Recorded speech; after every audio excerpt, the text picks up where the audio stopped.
This is George Carr, and we would like to begin our show in the series of Meditation So What, featuring Allan Cooper. And we'd like to welcome you back to KURU 89.1 FM. Allan?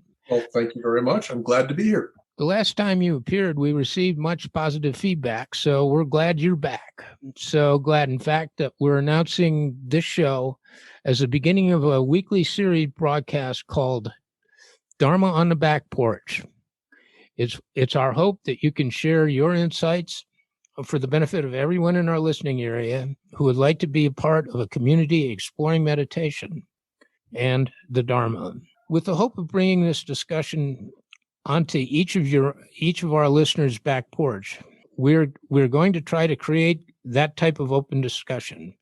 Candace Allan and I have had many rewarding discussions while hiking locally with Allan, and these are some of the things that we will discuss. And now, for the next 5 weeks, we have a 6-week series, which is entitled Meditation So What? We're thinking that at one time or another, anyone who practices or even considers doing meditation has had to ask themselves this question. So, to introduce you, Allan, for those of you who did not listen to you the last time, and to refresh the memories of those who did, can you provide a little background about yourself? Well, that's a fairly general question. I guess I might pinpoint some of the important or highlighted events in my life that would have bearing on what we're doing here. And that most significant, I suspect, is how long I've been practicing, which I was exposed to meditation back in the early 70s when I hitchhiked to India. And more recently, but still it's growing to the ancient past, I was a nurse for 20 years, primarily focusing in hospice and in locked mental institutions. Those two significant life events or apprenticeships, I guess, would be a beginning way of introducing myself. Okay, thank you for that. How long have you been in Silver City? I moved here in 1999.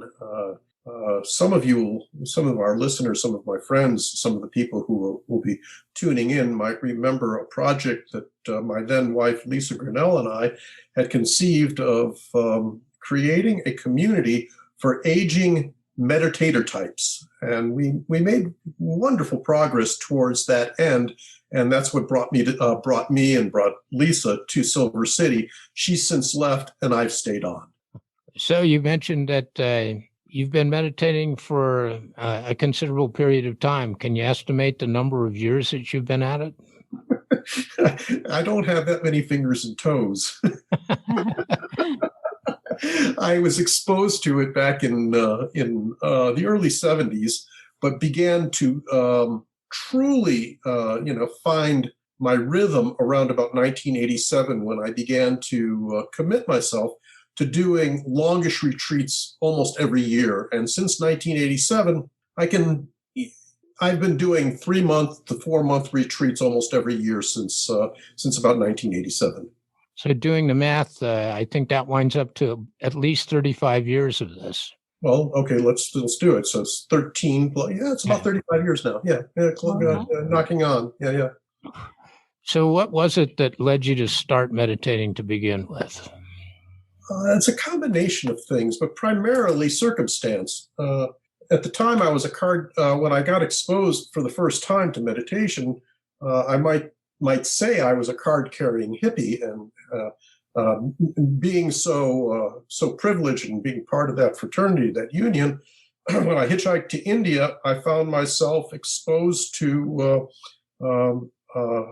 basically a bifurcation in the road.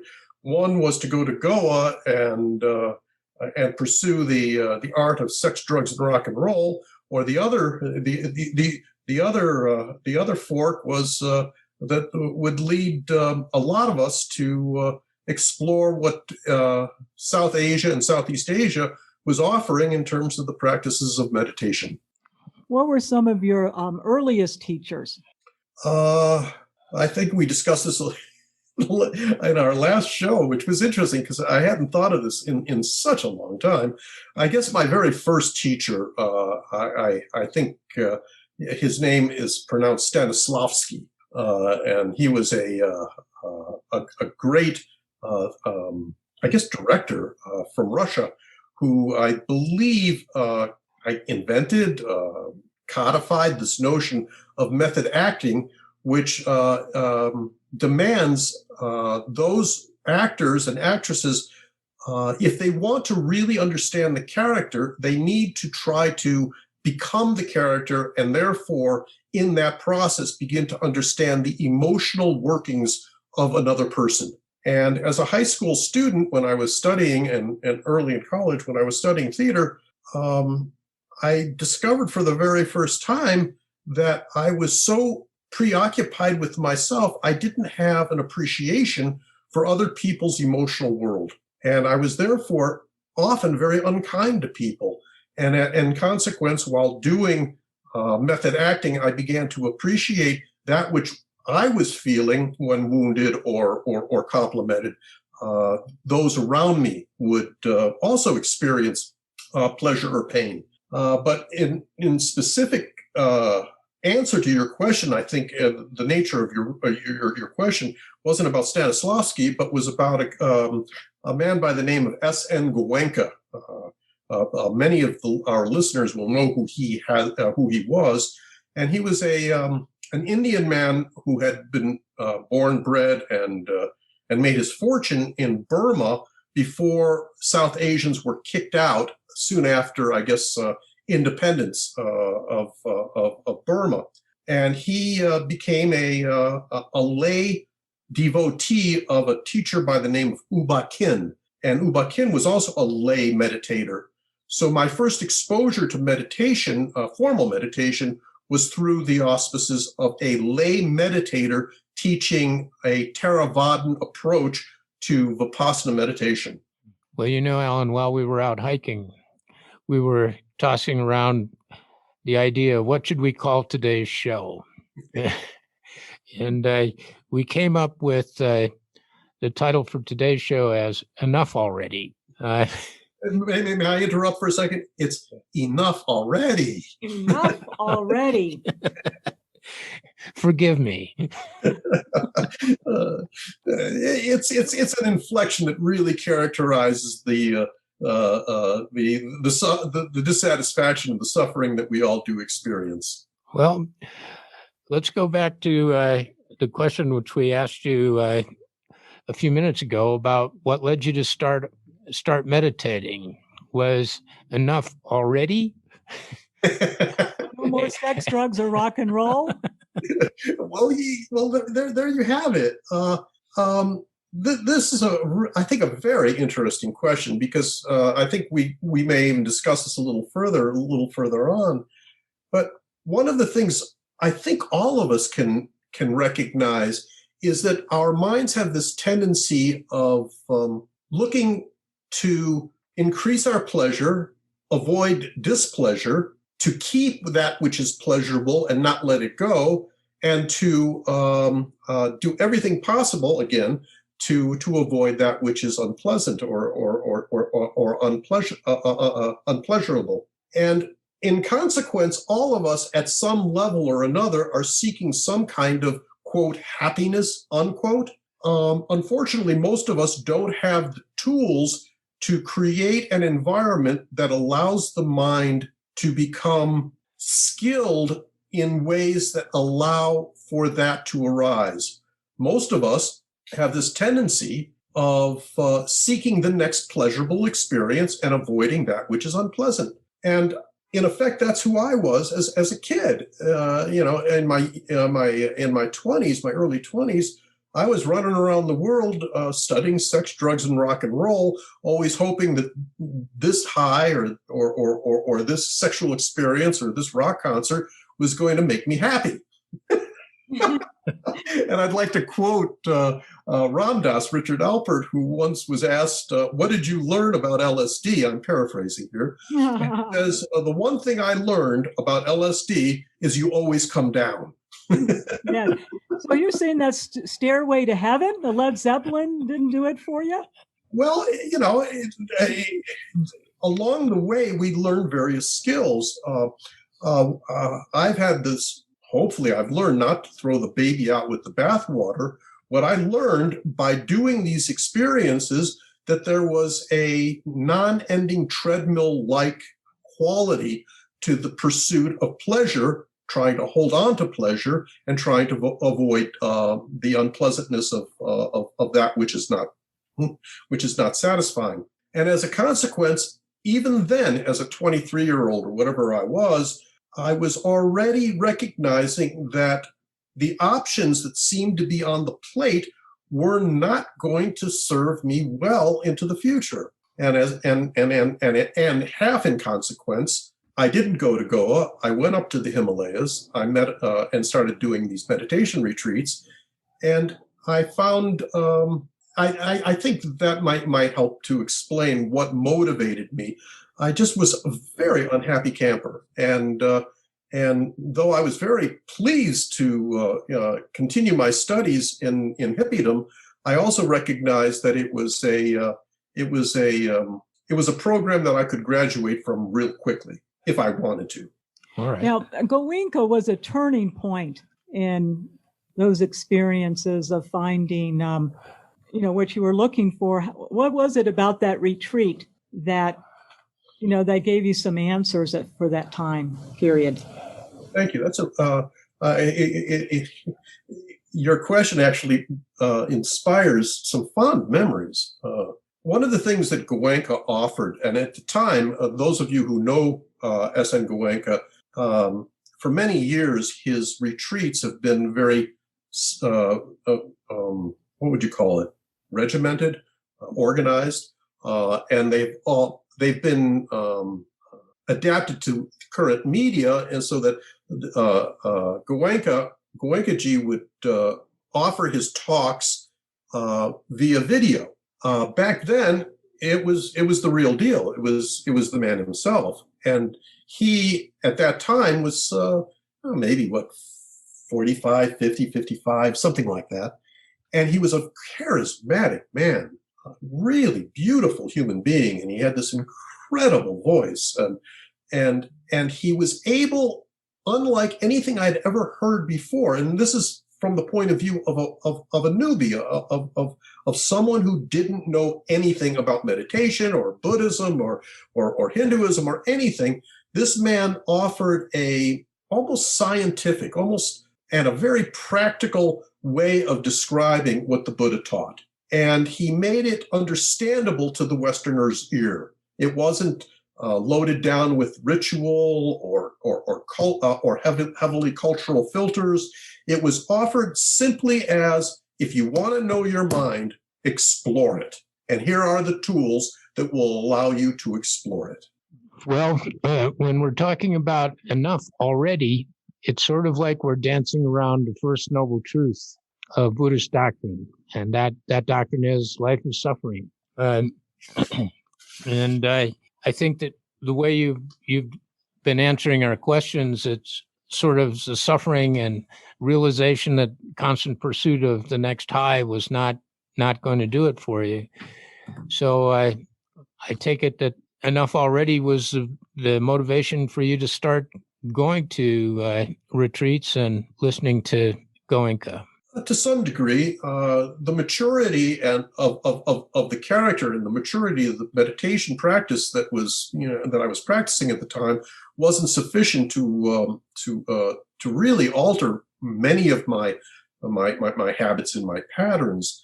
And I'd like to examine the word and the very common definition that people normally attribute to the first noble truth is that life is suffering. Suffering in the translation from either the Sanskrit or the Pali, the two basically what would you call it, canonical languages, doesn't really do the word justice. When I think we're going to talk further about suffering or what I would like to use is dissatisfaction or disappointment, or I think those might work, especially dissatisfaction. It is the constant.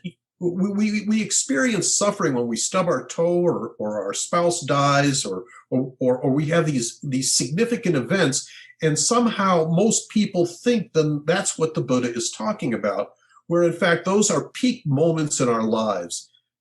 Dissatisfaction is that constant 24 hours, 7 days a week while you're awake, quality of mind that if boredom arises, we have to try to get rid of it.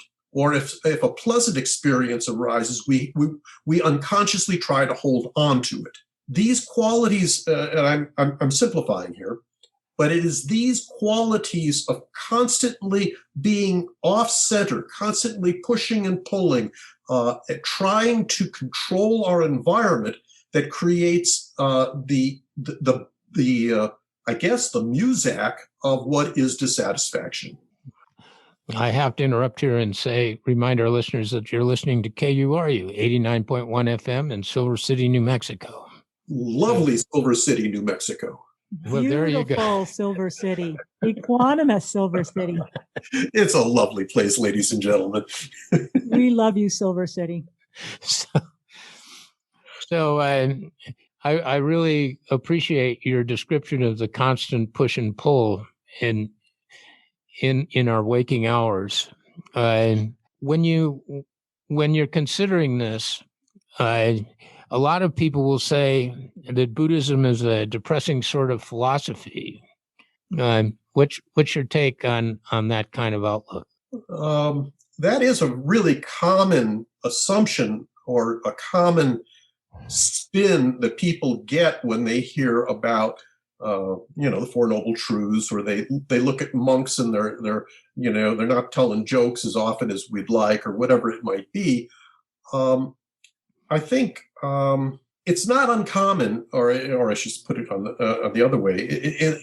The Buddha has been commonly described as a physician, and because he had the capacity to identify the illness, to have an understanding, and we will talk about this in the weeks to come, an idea of what causes this illness. Then he was able to see that there is perhaps an end, a cure to this, and then he offers us a way to take the medicine. He prescribes a medicine, and if you follow this medicine, there's a potential cure. Now, one of the misunderstandings I think that most people have when they look and assume that Buddhism is depressing is they don't want to acknowledge that they are dissatisfied with their own experience. And they fail to acknowledge and embrace and celebrate the fact that there may be an answer to this problem, which is a yippee for me. I kind of like the notion that there might be some relief to this constant pushing and pulling. So whereas the realism, or the realistic approach that the Buddha offers by saying maybe all of our collective dissatisfaction needs to be looked at, and if it does need to be looked at, not necessarily be afraid of it or to judge it. It just is. If we're constantly pushing and pulling, we're constantly pushing and pulling. And if there is a way to stop that process, for me, it is a joyous celebration. Joyous is too strong of a word. There is an opportunity to find freedom from that treadmill of imbalance. Yes, that would be liberating. Those of us who are able to train the mind that way many will testify that the benefits and the fruits of equanimity and being present for what is rather than wanting something that isn't, and is much more satisfying than peak moments of sadness and joy. Mm-hmm. It makes a lot of sense with the notion that we do cling to pleasant feelings. We we avoid the unpleasant, and there's a lot of dissatisfaction in that struggle that goes back and forth. There's let me interject here. It's also misunderstood, I think, and perhaps overemphasized that there, or misunderstood that the Buddha is only acknowledging one way to freedom, or one way to happiness. He has spoken frequently, and our experiences as individuals will testify to the fact that though this potential of having an equanimous mind and being equanimous is truly wonderful, he doesn't ignore or deny the fact that relative pleasures such as an ice cream cone or a good marriage are also elements that, if embraced with equanimity, also produces great pleasure. But if we experience those pleasures without attachment, they have even greater reward. That makes sense. Well, let's get down here to a little bit more of the brass tacks sort of aspect of this. And I believe that you characterize your meditation technique as being Theravadan or Vipassana or insight meditation. Is that correct? Yeah. Well, yes and no. The way meditation you just use meditation. The way meditation comes to us in the West, or even in the East, comes usually as a portfolio from a particular religious tradition. And depending on the school of that religious tradition, they will often emphasize one type of meditation over other types of meditation. And this might be a very interesting discussion. I don't know if we will talk about it today or not. But I was exposed, it turns out, by happenstance, to a Burmese approach to Buddhist meditation. And Burma is primarily, almost exclusively, a Theravadan a country, and Theravadan is a school, is what's considered the oldest extant school of Buddhism. It basically, I'm going to be very general here. It formed about 200 BC and has been codified, though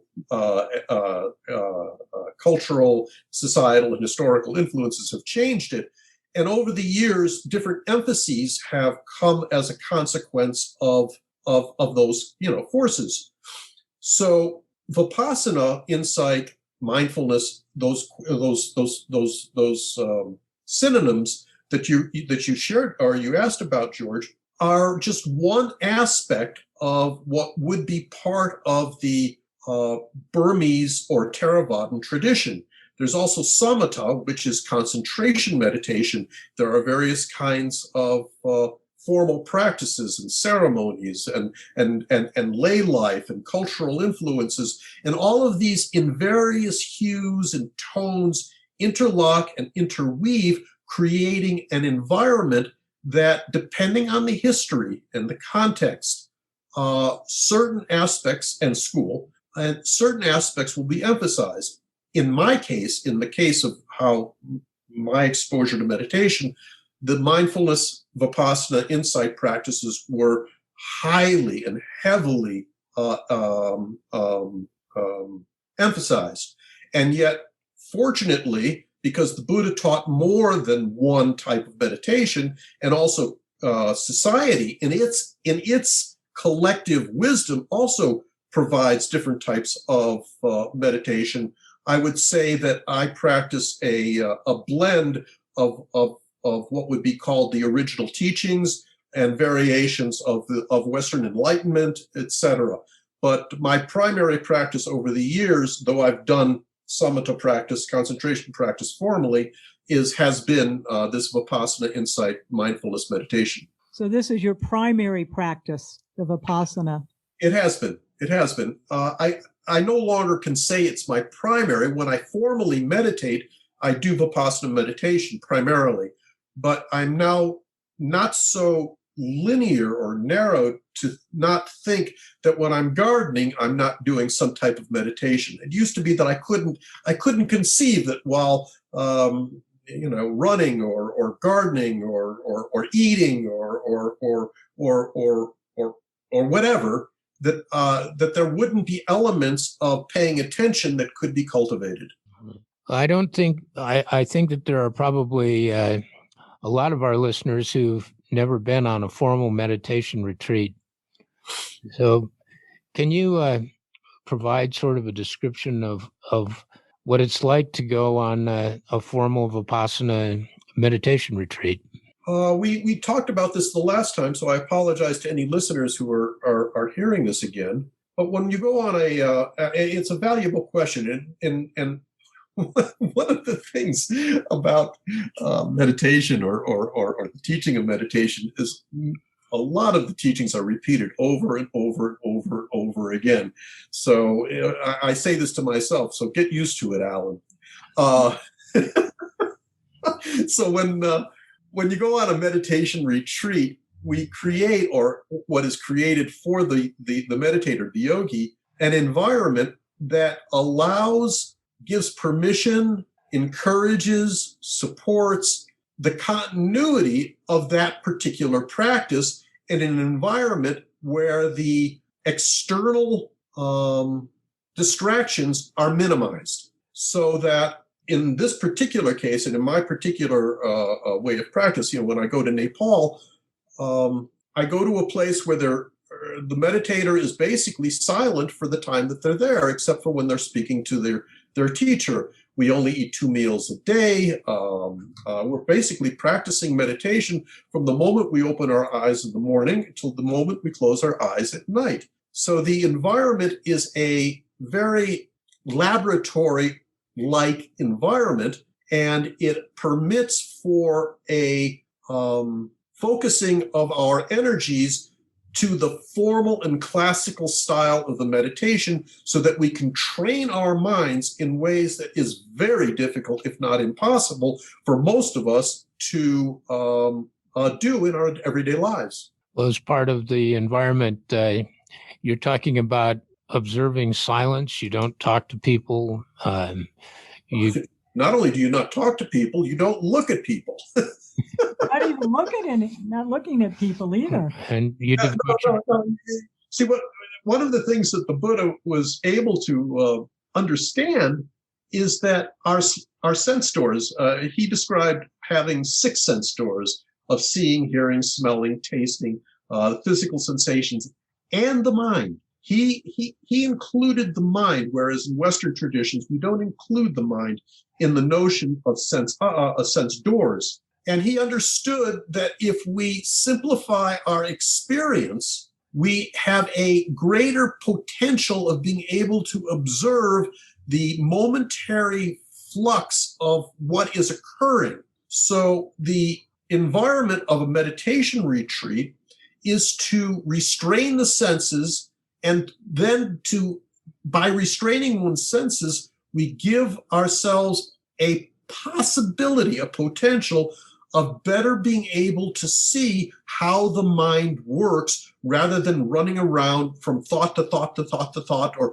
looking around at this bird or smelling that rose. What we're doing is we are observing the mind in relationship to as few objects as possible. All right. I have to point out to our listeners that you're listening to KURU 89.1 FM in beautiful Silver City, New Mexico.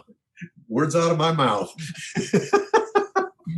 Allan, for the benefit of those listeners who have not meditated in your type of practice, can you describe what the very basic instruction is at the start of a meditation session?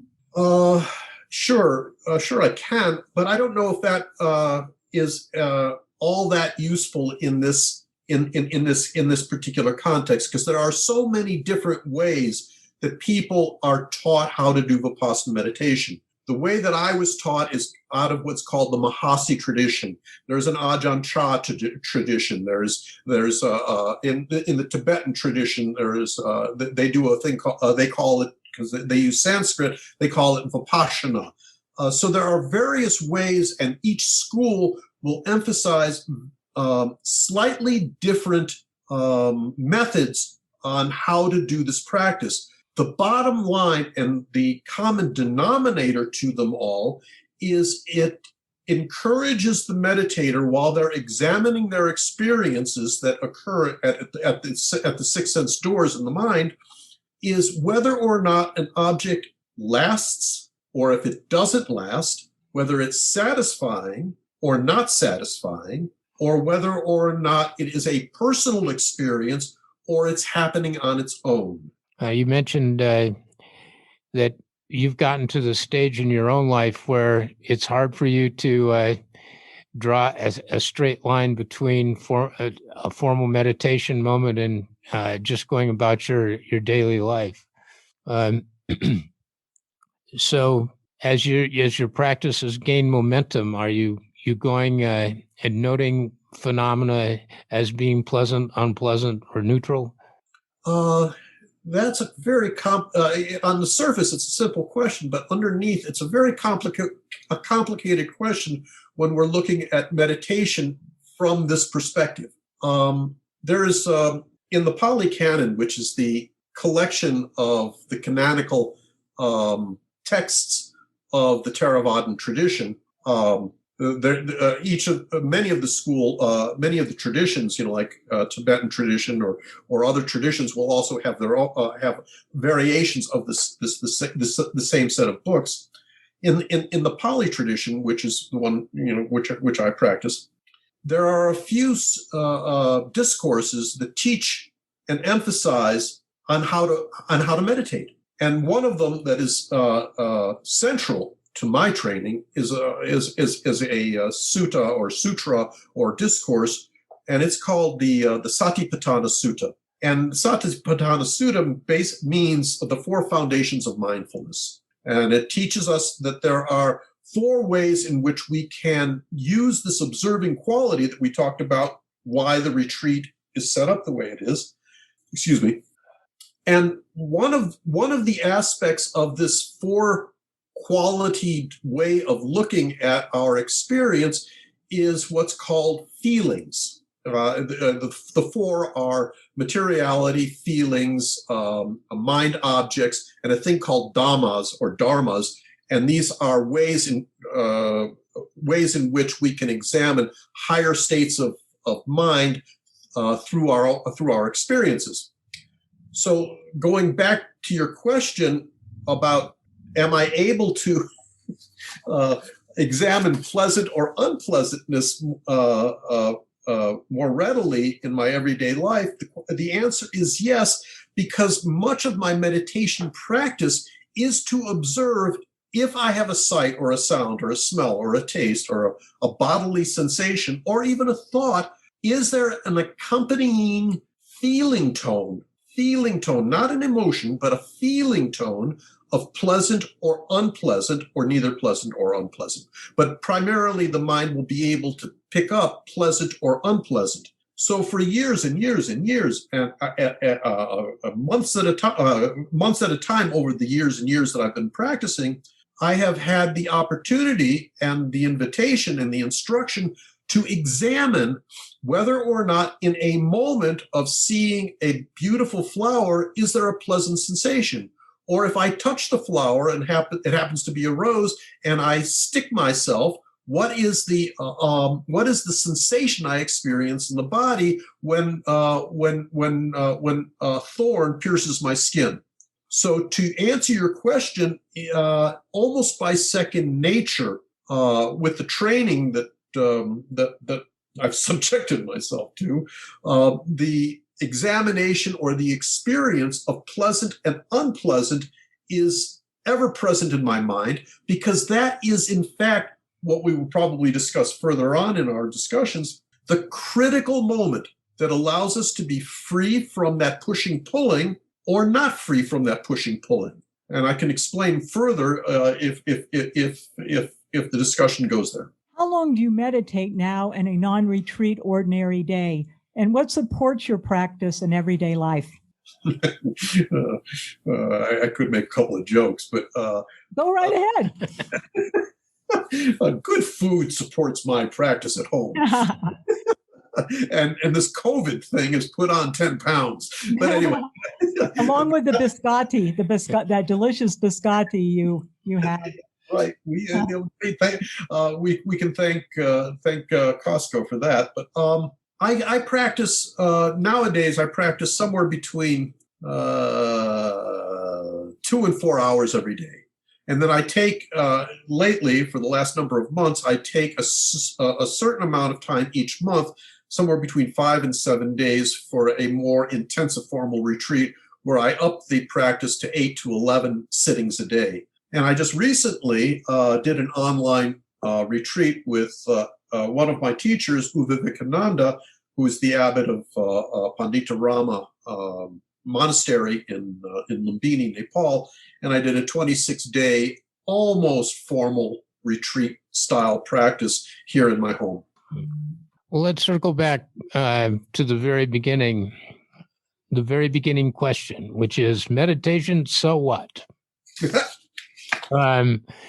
You've described to us procedures that you go through and ways that you direct your mind during a formal meditation practice, and you described how it's sort of changed even what you do in a non-formal setting. Having done all that now, what can you say about suffering and the relative quality of your life at this point compared to what it was like when you were in pursuit of sex, rock and roll, and drugs? That question, I can't exclude a don't know element to the answer, because, when I was 35, what was it that Cat Stevens said? Something about, that's your fault because you were so young. Yeah, and it's a pretty wild world out there. Something like that. But anyway, now that I'm almost 72 years old, I have no way of knowing how much my aging process has also played into, getting tired of, Inagata Vita. It just doesn't do it for me anymore. I was wondering about the aging experience and how that's changed the texture of your practice. It's hard to tell. It's hard to say, but clearly, if I remember your question, I think you asked how would I in a sense, how would I characterize how I see my life now as opposed to then? Well, actually, I was asking more about we talked right at the beginning of the show about the constant push and pull. Yeah. The texture of dissatisfaction that goes along with that. Yeah. All right. I think I can spin off of that a little bit. One thing that I have noticed is, well, many things I've noticed.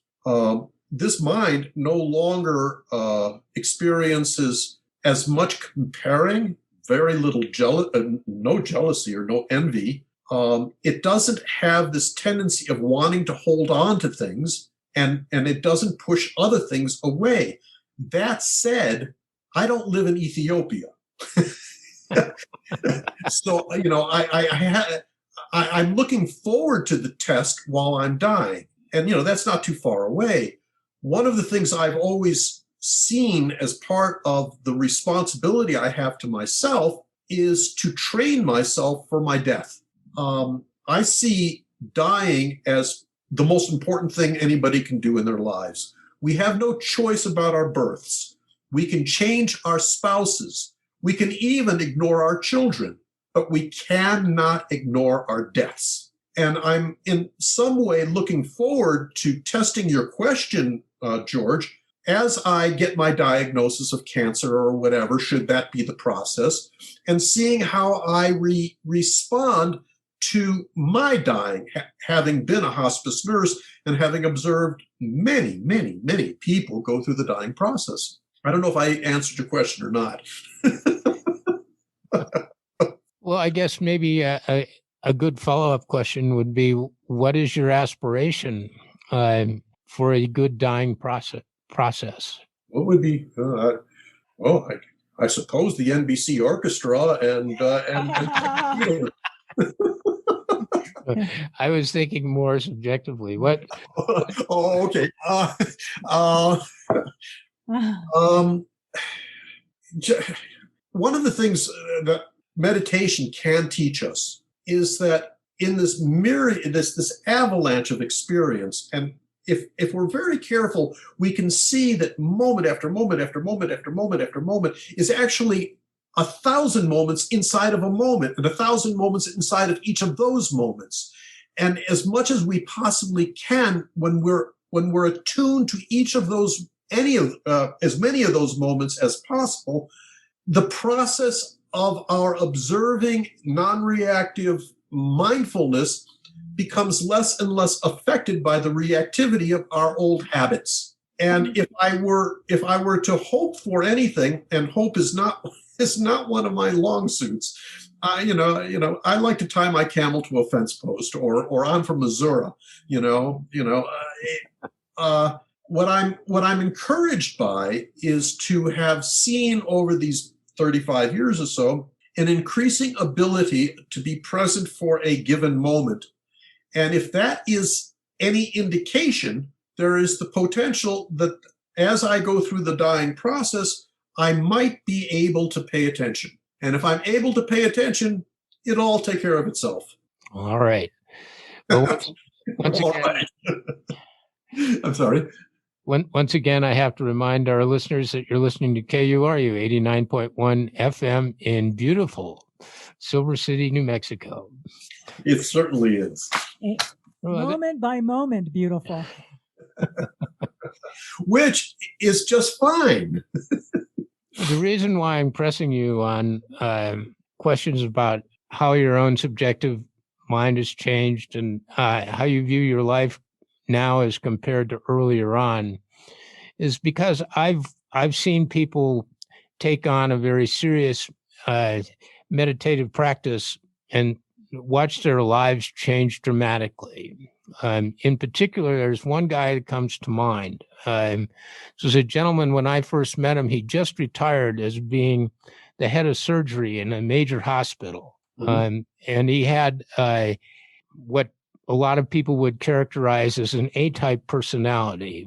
He was angry, dissatisfied, and very unhappy almost all the time, and a really very unpleasant person to be around. But he decided to take up a Vipassana meditation practice, and in the space of a couple of years, he was an entirely different person. He seemed a lot more equanimous. So you've had the occasion to meet a number of with a number of monastics who've practiced for an extraordinarily long time in an environment which is really conducive to meditation. When I've encountered people like this, they have left a really big impression on me. Can you relate to those kinds of experiences? Yes, and I also caution projection. Meditation can impact our characters, our personality, our wisdom in varying ways. And currently, as you guys are aware, and many of our listeners are aware, mindfulness is now an idiom that is Webster and Webster defined. It's a Madison Avenue cliche. Mindfulness is part of pop culture. And not only is it part of pop culture in the way that I'm characterizing it, it's also a very useful term, useful tool in many aspects and walks of life nowadays. John Kabat-Zinn uses it for the treatment of pain and chronic illness. It's used for performance enhancement. It's used for a variety of in a variety of ways. It's being utilized not as necessarily what I would characterize as meditation, but as a mental training. And the mental training will have concomitant beneficial effects, where meditation transforms an individual beyond just the character, beyond just the personality, is when meditation is linked up with moral and virtuous accountability and the integration of all aspects of the Eightfold Path. And in various ways, we will be discussing this over the next 5 weeks. So your friend, I can't speak to him, and I cannot necessarily even speak to people who appear to be beatific and enlightened. Where it all boils down is in our internal experience. If the internal experience is imbued with what is, this is a word that maybe we'll have an opportunity to explore further, but when our inner experience is filled with attention and wholesomeness. So your friend and myself, it all depends on our internal experience, whether or not there is wisdom or it's mental training, which is basically creating a valuable but not necessarily transformative way of walking in the world. Yes, he talks a lot about all the effort he has put into his practice, as well as trying to cultivate wisdom. He's a very serious student of this, and we have seen a great deal of transformation in him over the years. If I understand wisdom, and I'll give him, of course, the benefit of the doubt. I don't know this man. Wisdom is by its nature imbued with virtue and wholesomeness. It is not just a mental training. It is a way in which our neural pathways change because it is changing the habits and the patterns of a lifetime. I think if he were here, he would say that would be true for him. He's becoming a more virtuous person. That's to one of your earlier questions, George. I would say that is significantly a quality that has changed in my life. The quality of the intuitive, spontaneous willingness to just be present for that which doesn't harm and that which serves self and others in wholesome ways, based on the needs of the community, needs of the individual. Allan, could you elaborate a little more about wholesomeness, what that means? Well, I don't know if we have enough time, because I think we also want to discuss some other things. Why don't we hold wholesomeness for maybe the fifth, when we talk about the Eightfold Path? Okay, sounds good.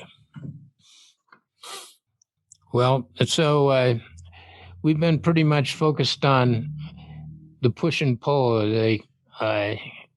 the constant dissatisfaction of the mind today, which is really a discussion of the first noble truth of Buddhism. What's in store for next week, Allan? I believe we're going to talk about the second noble truth. Second noble truth. Well, we discussed a few moments ago, or some moments ago, about the prescription that the Buddha came up with as the physician, which is that there is an illness, there is a cause for the illness, that there is a potential for cure, and if you want to be cured, you have a prescription. So next week, I think we'll talk about what are the underlying causes for the habits that continue to create this environment where we can't separate ourselves from the constant momentum of the pushing and the pulling. You were talking a little bit before about John Kabat-Zinn, and one of the things which I've noticed is the term mindfulness meditation being used as a way to improve your performance. I mean, even lawyers go for this. How can you distinguish for our listeners between the type of meditation practice you engage in and those other forms of meditation? We have to look to whether or not the tradition or the school or the guru or whoever it is, whether or not they are teaching virtue, and whether or not they are walking their talk, and whether their students are walking their talk. It helps people have asked me questions about how do you find a teacher? How do you find a tradition? How do you find this? I always say, start, again, tying your camel to a fence post. To explain that idiom, in the Middle East, there's this expression: I put my faith in Allah, but I always tie my camel to a fence post. So when we embrace the notion that perhaps meditation might be valuable to us, we have to ask ourselves the question: what do we want from meditation? Do we want just to be calmer? There are varieties of ways in which we can do a non-fully meditative approach and use meditation to calm our minds, or to increase our productivity, or to deal with pain. Now, these, again, as mentioned earlier, are not, by my standards, fully a meditative approach to using meditation. So I would offer our listeners, first, does the teacher offer what you want? And if you want liberation or enlightenment, or whatever, however you want to characterize those terms, does this person exemplify the very basic natures of virtue and kindness? And also, follow the money. Follow the money. If you have a teacher that wants a lot of money, follow the money. I mean, don't follow the money. One of the aspects of most of the teachings, most of the really cherished high teachings from all of the traditions, is that it's so priceless that you cannot ask money for it. Now, in this day and age, of course, there needs to be a certain latitude to the ancient understandings, because we're no longer in a village culture, et cetera, that complicate that issue. But certainly, if you want, first identify what you want from meditation, and then examine whether or not the teacher and the students exemplify what you think you want, and then check out and follow the money. All right. That's very helpful. Well, we're getting close to the end of our time here. Oh, that went quick. At least for me. Hopefully for our listeners, it was just quick enough.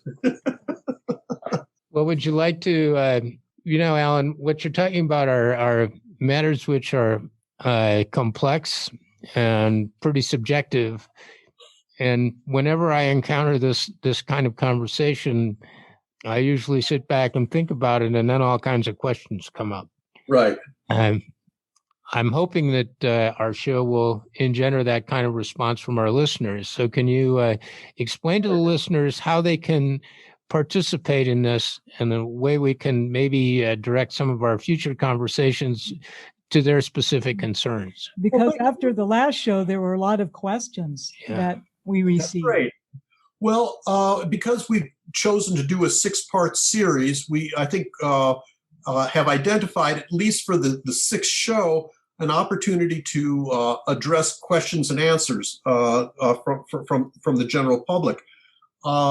I believe that we are at KURU. This show is going to have a place where you can click, and there will be all kinds of descriptions of what we're doing and the time that we're going to be doing it and whatnot. And on that page, there's going to be a place where you can go and write us an email with your question. And if we can, we will, of course, address it. Also on that website, and also perhaps to stimulate and for us to all stay on a somewhat same page, the book that I wrote and published, which is called A Householder's Vinaya or Winaya, with home and retreat guides, is also the information about how to access that for free or for purchase will also be at that site. So you'll be able to